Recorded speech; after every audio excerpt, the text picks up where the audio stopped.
오늘 본문을 가지고 백성의 모습과 하나님의 모습이라는 제목으로 함께 말씀을 나누려고 합니다. 오늘 우리가 읽은 본문은 5번째 사사인 기드온이 등장하기 전 배경에 속하는 내용을 담고 있습니다.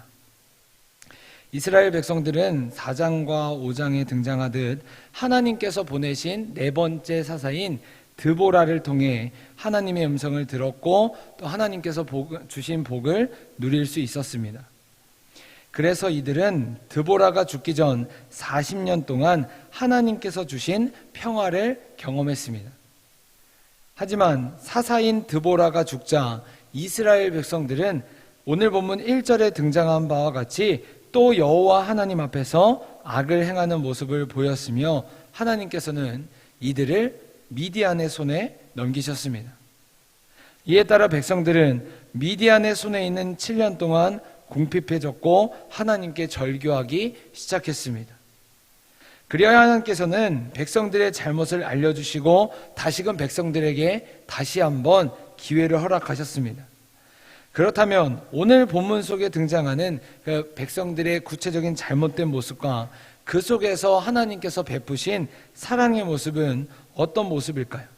그리고 오늘 살아가는 우리가 어떤 모습으로 이 땅 가운데서 살아야 할까요? 이와 같은 질문을 가지고 오늘 말씀을 살펴보도록 하겠습니다. 먼저 오늘 본문 1절은 이스라엘 백성들이 하나님 앞에서 악을 행하였다고 말하고 있습니다. 하나님을 경외하던 드보라가 생존해 있던 그 40년이라는 기간 동안 이스라엘 백성들은 하나님께서 주시는 하나님의 평화를 경험할 수가 있었습니다. 그러나 지도자가 떠나자 백성들은 다시금 악을 저질렀고 이에 따라 백성들은 하나님께서 미디안의 손에 넘기셔서 7년 동안 그곳에서 고통을 받게 하셨습니다.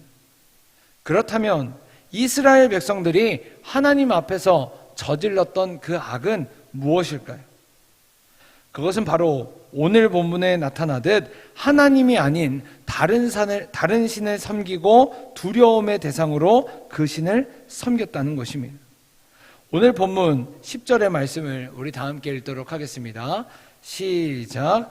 내가 또 너희에게 이르기를 나는 너희의 하나님 여호와이니 너희가 거주하는 아모리 사람의 땅의 신들을 두려워하지 말라 하였으나 너희가 내 목소리를 듣지 아니하였느니라 하셨다 하니라. 아멘. 다시 말해 이스라엘 백성들은 분명히 자신들에게 평안을 허락하시고 자신들의 그 어려움에서 건져주신 구원의 하나님이 계셨음에도 불구하고 이방의 신을 섬기는 죄를 범했다는 것입니다. 하나님께서는 십계명을 통해 우리에게 우리의 마음에 다른 신을 마음에 두지 말라고 말씀하셨지만 사탄은 계속해서 우리가 그리고 이스라엘 백성들이 그 하나님의 명령을 거역하고 하나님의 곁에 나란히 무엇인가를 두게끔 유혹했다는 것입니다. 그래서 우리가 우상을 숭배하는 것이 하나님께는 가장 최악의 슬픔이지만 동시에 마귀에게는 최고의 기쁨을 제공하게 됩니다. 따라서 하나님께서는 이스라엘 백성들을 미디안의 손에 넘기셨습니다. 사랑하는 여러분, 이 미디안 족속은요, 모세 시대 때 이스라엘 민족에 의해서 모든 남자들이 죽임을 당하고 또 남자와 동침해서 사내를 아는 여자들도 모두 죽임을 당했으며 또한 아이들 중에서도 남자들은 다 죽임을 당했고 가축과 양떼와 재물은 다 뺏기고 또 그들이 살고 있던 성읍과 촌락은 다 불사름을 당했던 족속이었습니다. 이와 같이 이스라엘 민족에 의해 끔찍한 고통의 기억이 있는 미디안 족속에게 이스라엘 민족의 운명이 넘겨진 것은 아마도 이 사람들에게서 큰 고통의 시간이 찾아온다라고 말할 수 있습니다. 그래서 아마 이 당시에 이스라엘 백성들은 죽는 것보다 미디안 족속 아래에 있는 삶이 더 싫었을 것입니다. 왜냐하면 자신들이 앞으로 어떻게 그 미디안 족속에게 당할지 눈에 뻔히 보였기 때문입니다. 그렇다면 이스라엘 백성들은 이러한 고통을 겪게 되었으니까 하나님께 엎드렸을까요? 엎드리지 않았을까요? 네, 대답을 해주셔야 됩니다. 엎드렸을까요? 엎드리지 않았을까요? 안타깝게도 이스라엘 백성들은 하나님께 엎드리지 않았습니다. 오늘 본문 2절을 보니까 이스라엘 백성들이 자기를 위하여 웅덩이와 굴과 산성을 만들었다고 나타나 있습니다. 분명 자신들이 하나님을 떠나 살았던 죄로 인해서 지금 징계를 받았음에도 불구하고 그것에 대한 뉘우침이 없이 다시금 자신의 힘을 의지하여서 자신의 것을 무언가 이루려고 했다는 것입니다. 사랑하는 여러분, 우리의 영적인 눈이 가려지면요, 우리는 진정으로 해야 하는 것이 아닌 엉뚱한 것을 찾을 때가 있습니다. 왜냐하면 어떤 것이 옳은지 어떤 것이 그른지 우리의 영적인 눈이 가려져서 사리분별이 안 되기 때문입니다. 이와 달리 성경은 우리에게 우리가 하나님을 찾고 그리고 하나님의 말씀을 따르면 살 수 있다라고 분명하게 말하고 있습니다. 우리 아모스 5장 4절의 말씀을 다 함께 읽겠습니다. 시작. 여호와께서 이스라엘 족속에게 이와 같이 말씀하시기를 너희는 나를 찾으라 그리하면 살리라. 아멘. 그렇다면 오늘을 사는 우리를 넘어지게 만드는 악은 무엇일까요? 사랑하는 여러분, 이스라엘 백성들은 40년간 배부름을 누리면서 살았습니다. 하지만 편하고 배부른 시간이 길어지자 영적인 감각이 둔해졌고 하나님께 감사하는 마음이 사라지고 말았습니다. 사랑하는 여러분, 혹시 지금 내 안에, 혹시 우리 안에 무언가 갈급함이 없고 나의 삶 가운데 아무런 문제가 또 기도할 문제가 없다고 느껴지는 분이 계십니까?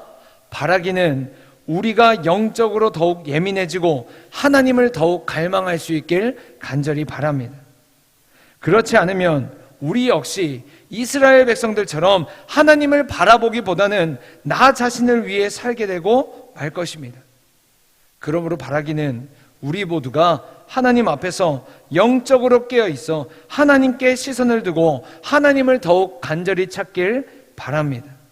그리하여 우리 모두가 하나님 앞에서 우둔한 백성이 아니라 하나님과 동행하는, 하나님과 함께하는 백성이 될 수 있길 간절히 원합니다. 두 번째로, 그렇다면 하나님께서 죄를 범한 백성들에게 어떠한 모습을 보이셨을까요? 그것은 바로 오늘 본문 8절에 나타나듯 하나님께서는 이스라엘의 부르짖음에 응답하시고 긍휼하심을 베푸셨습니다. 우리 오늘 본문 8절의 말씀을 다 함께 읽겠습니다. 시작. 여호와께서 이스라엘 자손에게 한 선지자를 보내시니 그가 그들에게 이르되 여호와께서 이같이 말씀하시기를 이스라엘의 하나님 내가 너희를 애굽에서 인도하여 내며 너희를 그 종 되었던 집에서 나오게 하여. 아멘.